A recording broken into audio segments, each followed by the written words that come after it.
Mon invitée du jour a vécu en France pendant de nombreuses années et puis elle a décidé de faire le choix de l'ALIA. Ça correspond parfois, ce choix-là, à un changement de vie, un changement de situation. C'est un peu le cas de Martine Aptan. On l'accueille avec plaisir. C'est parti. Ils ont relevé le défi de l'ALIA.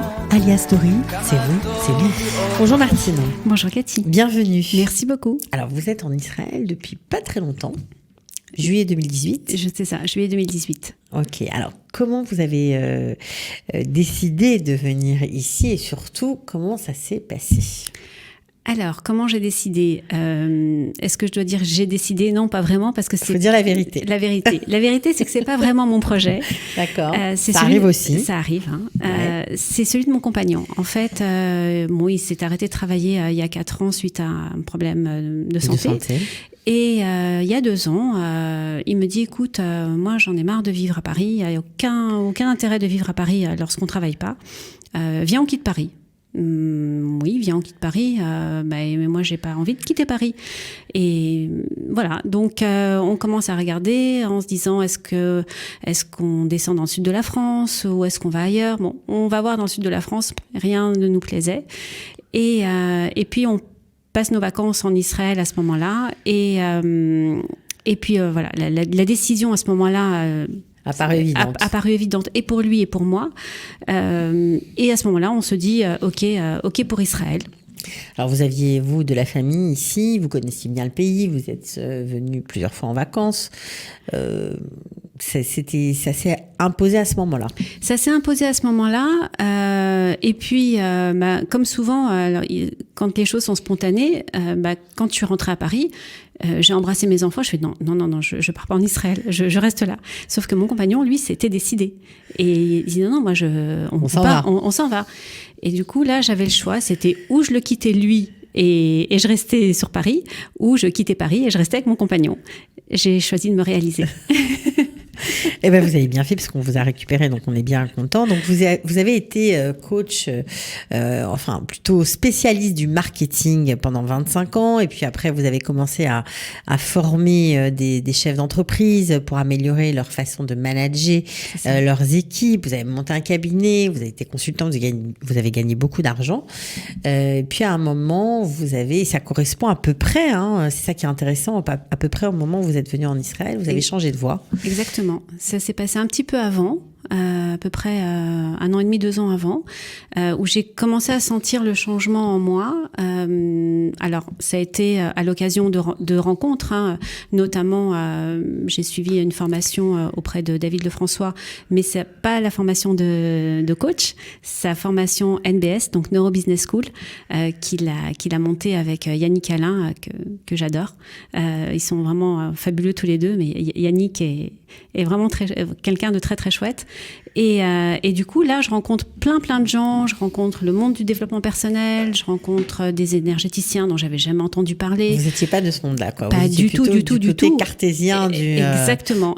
Et à ce moment-là, je fais une rencontre qui est tout à fait inattendue. C'est qu'en fait, je me rencontre moi. Ok, donc vous vous dites, je veux plus faire de marketing en fait, je préfère faire du développement personnel. Exactement, je me dis mais qu'est-ce que je fais là-dedans, ça me correspond pas vraiment, c'est pas ce que je veux faire. En tout cas, oui, ça m'a rendue heureuse pendant longtemps. J'ai relevé des défis assez importants. Voilà, j'avais des enquêteurs France entière, c'était très motivant. Oui, vous aviez du gros business. J'avais du gros business, mais est-ce que j'étais vraiment heureuse? Pas vraiment. Et ce que j'aimais le plus, c'était vraiment aider mes collaborateurs, les faire grandir, faire en sorte qu'ils se développent de plus en plus. Et je retrouvais ça dans le monde du développement personnel, en fait. C'était accompagner les gens pour vraiment être une version la plus épanouie d'eux-mêmes. Parce que moi, c'était ce que j'étais en train de vivre. J'étais en train de vivre à plus de 50 ans. Il était temps. J'étais en train de vivre, j'étais en train de vivre mon épanouissement. Donc vous quittez le marketing juste avant de venir en Israël et vous vous lancez vraiment dans le coaching, on va dire ça comme ça. Vous apprenez plein de méthodes, plein de techniques, vous découvrez plein de choses et ça vous plaît énormément. Vous arrivez en Israël, donc évidemment il faut quand même gagner votre vie. Alors comment se passe cette première année, parce que c'est pas facile. C'est pas facile. Première année assez compliquée. Alors, je suis arrivée, moi, avec tous mes outils de coaching, puisque ça faisait quand même déjà 2-3 ans que j'étais dans le monde du coaching, donc avec de bons résultats avec les clients que j'accompagnais. Donc, je savais plus ou moins, et puis j'étais avertie. Je savais que l'environnement a un impact très, très fort sur les individus. Bien sûr. Mais je me suis dit... ça va être facile pour moi. On n'a pas d'enfants, ça va. On n'a pas d'enfants, on n'a pas la problématique des écoles, donc on est 2 adultes finalement. C'est bon. Et ben que nenni. Ça a été dur. Ça a été difficile. Le couple, la vie sociale. Parce que on n'avait plus nos amis, on n'avait plus nos repères. Chaque chose qu'on faisait était compliquée. Nouvel environnement, nouvelle culture. On est bien sûr qu'on est proche d'Israël, et j'ai toujours été très proche d'Israël. Il faudra apprendre. Mais il faudra apprendre son chez-soi. Il faudrait apprendre son chez-soi. Alors on se dit oui, on vient chez nous, on rentre à la maison, mais dans un premier temps, faut comprendre comment elle fonctionne la maison. Et c'est ça qui a été compliqué. À tel point qu'à un moment, j'ai un de mes enfants qui m'a dit, mais maman, si c'est tellement difficile, reviens en France. Je fais non, mais même pas en rêve. Non. À ce moment-là, j'étais encore dans mes difficultés. Mais non, il y a pas. Ma place est en Israël. Ouais. Mais il faut pas que ce soit un vœu pieux. C'est pas évident. Alors c'est pas évident. Comment vous avez fait pour transformer ça en réel plaisir? Alors d'abord parce que je me suis accrochée en me disant si je suis là, c'est parce que c'est ma place et je dois être là. Et je suis convaincue que la place des Juifs est en Israël de toute façon. Voilà, la question ne se posait pas. Il fallait gérer aussi la problématique du quotidien, gérer la problématique activité, puisque moi, il fallait travailler. Donc, j'ai gardé une partie de mon activité en France. Donc, je continue à faire des allers-retours en France pour aller dans les entreprises dispenser mes formations. C'est une partie de ma parnassa. Mais j'avais vraiment, vraiment à cœur de développer de plus en plus une activité ici en Israël. Et ce que vous avez réussi à faire. Ce que j'ai réussi à faire, grâce à Dieu. Et j'en suis ravie parce que là, aujourd'hui, je vis un bonheur au quotidien. Alors, une activité, bien sûr, toujours liée au développement personnel, un peu aux soins. Quelque chose que vous avez rencontré pendant vos voyages, c'est la sonothérapie. C'est ça. J'ai rencontré la sonothérapie et j'ai rencontré notamment les bols tibétains, plus exactement, il y a 7-8 ans, lors d'un voyage au Népal. J'ai été assez scotchée, on va dire, par ces sons qui me pénétraient et ça me faisque vraiment quelque chose. Et puis, je suis retournée en Inde quelques temps après, pareil, une expérience encore avec des bols. Jusque là, cet été au Japon, on va au Japon, on arrive dans un hôtel et la personne de l'hôtel nous fait visiter l'hôtel et c'était dans un petit monastère et du coup il ouvre une pièce, il nous dit bon voilà, c'est pour les hôtes, c'est une salle de méditation si vous voulez, mais vous pouvez aussi jouer des bols. Et là je regarde mon compagnon, je fais non mais c'est une blague. Parce qu'en fait depuis 2 ans régulièrement je vais aussi participer à des bains sonores, donc avec des gongs et j'adore, ça me fait un bien fou. Alors, c'est ça, avec le son, c'est ça, avec la vibration, ça pénètre dans le corps de la personne vous soignez. C'est ça.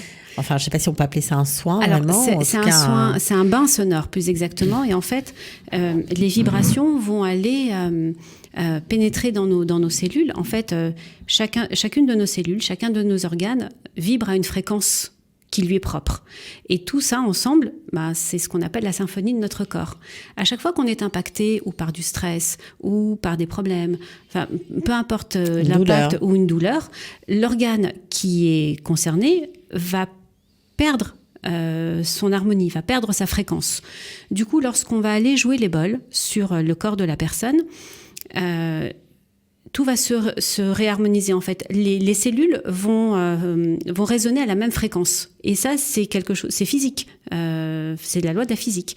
Et du coup, quand tout ça va se réharmoniser, quand tout ça va se remettre en harmonie, là pour le coup, on va retrouver un équilibre et les organes qui ont été impactés retrouvent leur fréquence originelle, qui est la bonne fréquence. C'est ça le but de la sonothérapie. Donc, vous cherchez une activité à faire ici. Apparemment, j'en déduis que c'est ça ce que vous faites aussi aujourd'hui en Israël. Exactement. J'avais envie d'une activité qui m'attache à la terre d'Israël. Pour moi, c'était important. Et je l'ai trouvé avec la sonothérapie. Du coup, je me suis formée donc, à l'Académie de la sonothérapie à Paris. Et j'ai vous avez ramené tout ça ici. J'ai ramené j'ai ramené tout ça ici. Pardon. Et donc j'ai tout mon matériel. Je prodigue ces bains sonores régulièrement. Et j'ai beaucoup de plaisir à donner ces soins. Ouais. Autant que j'en ai à accompagner mes clients en coaching. Vous voyez que ça a un impact, ça soulage. Ça a un impact immédiat. Et puis je sais que de toute façon ça va pas s'arrêter à la séance. Je sais qu'après les gens vont aller bien aussi. Et faire du bien, c'est juste un bonheur. Alors vous avez trouvé des gens pour vous accueillir puisque vous travaillez dans un centre francophone, le centre médical de Neve Tzedek, qu'on salue s'ils nous écoutent. Oui. J'ai été super bien accueillie, notamment par Jacques Amoyal, qui a été vraiment fabuleux. Qui m'a écouté, qui a écouté ce que je proposais. C'est un centre médical, donc il n'y a que des médecins. Et du coup, ils ouvrent la porte aujourd'hui à la sonothérapie. Et vraiment, je les remercie parce qu'ils font le pari. Ils font aussi un sacré pari. Oui, c'est sûr que c'est pas tout à fait la même chose. Est-ce que vous pensez que vous avez vécu vos difficultés, on va dire, de la première année, plus de la même façon que si vous aviez été ailleurs ? Alors, certainement, oui.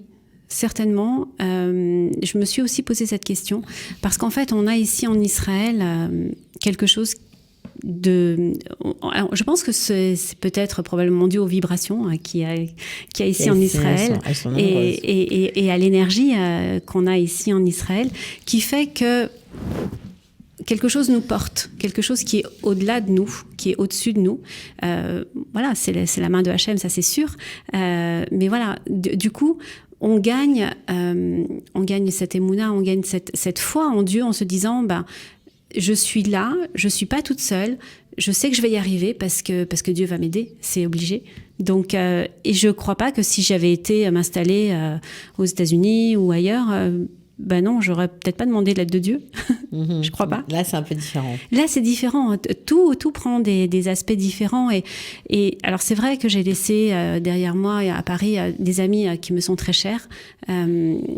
Mais j'ai fait ici en Israël en peu de temps, mais des rencontres fabuleuses. C'est juste magique ce qui se passe. C'est magnifique, tant mieux. Donc, si vous avez rencontré des personnes qui vous aident et qui partagent avec vous plein de choses, qui vous font vibrer fort. Exactement. Donc ça, c'est chouette aussi. Alors, vous êtes sur Tel Aviv. Je crois que vous cherchez un endroit sur Netanya pour exercer aussi. Oui, ce serait bien. J'aimerais bien. On peut vous donner un petit coup de pouce. On en profite. J'aimerais bien trouver à Netanya parce que j'ai quelques clients en coaching sur Netanya et du coup, je sais que dans un centre médical, ce serait pas mal. Chouette. Ouais, ce serait chouette. Voilà. Donc, si quelqu'un est intéressé, je suis là. En tout cas, je vous souhaite la bienvenue. Merci vous beaucoup. avez encore amené autre chose. J'imagine que ça doit être quand même un peu développé chez les Israéliens, la sonothérapie. Oui. C'est quelque chose qui est connu, qui est développé ici. Israël les Israéliens aiment beaucoup toutes les médecines parallèles et ils ont raison. Alors, ça remplace pas la médecine traditionnelle. Non, je crois qu'il faut tout le temps le rappeler. Quand on a besoin d'être soigné par un médecin, on va voir un médecin et on se fait soigner. La médecine parallèle est une aide. C'est vraiment une aide à la médecine traditionnelle. Ok. On va se quitter comme ça. Merci beaucoup en tout cas. Merci de m'avoir reçu. Mais de rien. À très bientôt. À très bientôt. Ciao. Ils ont relevé le défi de l'Alia. Alia Story, c'est vous, c'est nous.